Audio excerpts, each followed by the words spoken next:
In the case of a magic man, or man who does magic, most would think of a warlock, sorcerer, wizard, or magician, but not witch. Now, more and more, people are acknowledging the similarities, as well as the males throughout history persecuted for witchcraft. Their stories have been immortalized in folklore and mythology, and it is in that tradition of continuing their story that they are today's Fairy Tale Friday feature, The Coven of Mitches. He's Mitch, what some people call him Big Mitch. What is a Mitch? A Mitch is a male version of a That's right. Instead of saying bitch, I say Mitch. I basically take the B and replace it with an M. It's the most brilliant thing I've ever done in my life. First of all, clearly words can mean more than one thing, and Mitch naturally follows from male witch in the same way. Second of all, according to Urban Dictionary, Mitch could also be a cheeseburger-eating beast, a person who makes very corny yet surprisingly clever jokes. In any case, Mitch is open to interpretation. Whichever definition ultimately wins out, however, is not the focus of this video. We begin, as indicated by the title, with one of the earliest known Mitches from recorded history, Michael Scott from Scotland. Yes, really.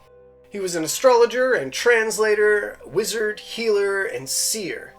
He was friends with Fibonacci, whose book was dedicated to him. He was also an author, and wrote the Liber Introductorius, a trilogy of books about divination including the Book of the Four Distinctions, the Singular Book, and the Book of Physiognomy, which ultimately gave us Narnia and cats. The account of Michael Scott's death is inconclusive, the stuff of legend. He has since become a recurring character in storytelling, appearing in Dante's Divine Comedy. One of his most famous legends is that he turned a coven of witches into the stone circle known as Long Meg and her daughters. The legend goes that the stones can't be counted. No two counts are the same, but if you're able to walk around the circle of stones and count them correctly, Long Meg will whisper in your ear. What does she whisper? Well, no one knows, but whatever she says... Oh, no, not that.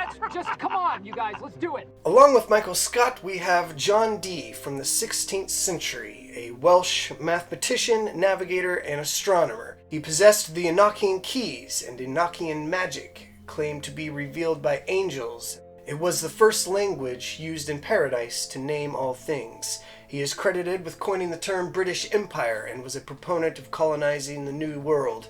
His gravesite is unknown. He was friends with Edward Kelly, an English notary and forgery, alchemist, medium, and seer. Kelly was a close partner with John Dee and was the medium that interpreted the Enochian keys. He also claimed to know the secret to turning metal into gold, as well as having the powerful Philosopher's Stone. He would eventually be known to dabble in black magic and necromancy. He was imprisoned for his failure to produce any gold as an alchemist, and is thought to have fell to his death while trying to escape from his castle prison window using twisted bedsheets. But his true fate is also unknown. Also in the 16th century, we have Konrad Stokelin, a German horse wrangler and healer. He was known for having angel guidance and the knowledge of the night phantoms. Stokelin claimed that an angel wearing white with a red cross on his forehead carried him away while he was unconscious, and he met with many other people he called the night phantoms. He was executed after he came to the attention of authorities when he accused a woman of witchcraft. He was also brought into court, and his visions were interpreted as satanic. He confessed to demonic possession, dancing, and sex after being tortured. Next we have Judah Loew, a Polish rabbi and the Maharel of Prague, or the Teacher of Prague.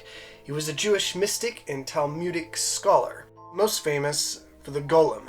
In legend, he is said to be the creator of a golem, a monster made of clay and animated by magic to defend the Jews from blood libel. His power is derived from the esoteric knowledge of how God created Adam. Then there's Major Thomas Weir and his sister, Jean Griselle Weir. They lived together, unmarried, for most of their lives. Thomas was a veteran of the anti-royalist Scots Army and a particularly devout Presbyterian called a bowhead saint. He was also known to attract visitors to his house for the powerful prayers he gave. He was a tall man, always looking at the ground, and wore a dark cloak. He walked with a black staff carved with a skull, which he gripped tightly while in prayer. Grizel was a spinster who must have been incredibly productive, as her spinning wheel is supposed to have spun impossibly fast, but would break if anyone else attempted to use it. When they were older, the siblings accused each other of witchcraft after Thomas confessed to incest, bestiality, and other fornications. The local church tried to hide it, but as word spread, higher authorities came knocking at their door. Grizel told of her brother's dealings with Satan, handing over money wrapped in old cloths. She urged them to take Major Weir's staff so he couldn't use his power against them. It is said the devil gave Thomas the staff and Grizel her spinning wheel.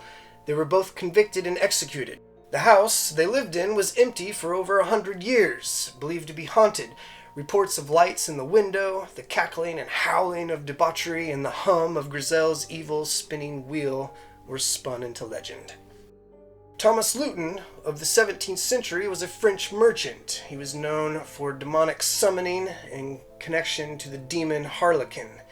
One day Luton gave a boy some plums, and a month later the boy died.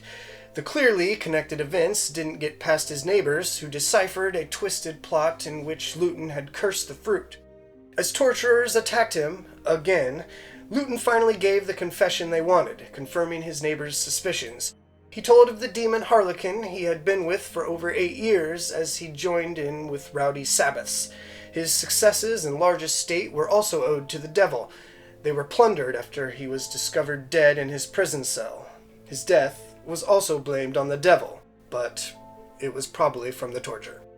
Urbain Grandier was a priest of a church in France.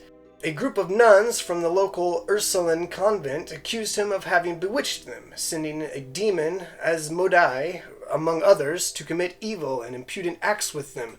One of the documents introduced as evidence during Grandier's second trial is a diabolical pact written in Latin, sometimes backwards. It also has strange symbols inscribed on it, and it's signed by 6 demons, including Lucifer and Satan. Grandier was convicted of witchcraft after what was called the Loudun possessions.